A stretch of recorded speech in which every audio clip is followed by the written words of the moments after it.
Les traces du choc sont encore visibles sur la route. Hier, à ce même carrefour, une voiture attendait pour tourner à gauche quand un autre véhicule arrivant derrière a voulu l'éviter et a finalement percuté une voiture circulant en face.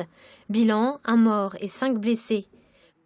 Tout le monde s'accorde à Voivre-lès-le-Mans pour dire que ce carrefour est dangereux, même s'il permet de gagner 3 km quand on arrive de la Suze-sur-Sarthe. Les élus de la commune n'ont pas voulu s'exprimer devant notre caméra, mais ils demandent un aménagement du carrefour. Un avis que partage le maire de la Suze.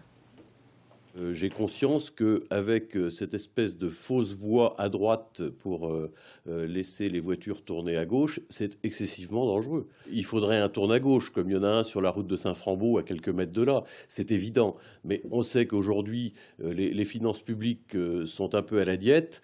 Moi, ce que je demande aujourd'hui, c'est d'interdire de tourner à gauche et de passer par le rond-point. Le Conseil général de la Sarthe avait proposé cette solution temporaire en 2008, d'interdire de tourner à gauche, ce à quoi la mairie de Voivre-lès-le-Mans n'aurait pas donné suite. Le carrefour de Voivre avait bien été repéré par le département lors de son étude en 2012, mais il ne remplissait pas tous les critères pour en faire une priorité. On a retenu comme critère le nombre d'accidents et la gravité de ces accidents dans les carrefours, mais aussi pour tenir compte du risque en fait, d'avoir un accident dans un carrefour, on a aussi tenu compte du trafic dans le carrefour. Le facteur de gravité qui pouvait être induit par la présence de poids lourds, par exemple, qui nous ont permis en fait, de faire un tri en fait, entre l'ensemble des carrefours qui avaient été recensés comme des carrefours méritant une réflexion en termes de sécurité routière.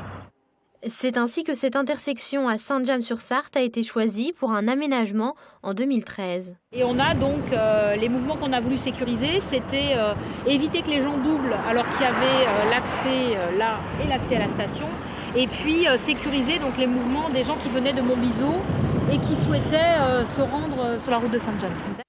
De son côté, la préfecture annonce que les contrôles routiers seront encore renforcés. Parmi les accidents survenus ce mois-ci, 3 d'entre eux seraient dus à l'alcool ou à une vitesse excessive.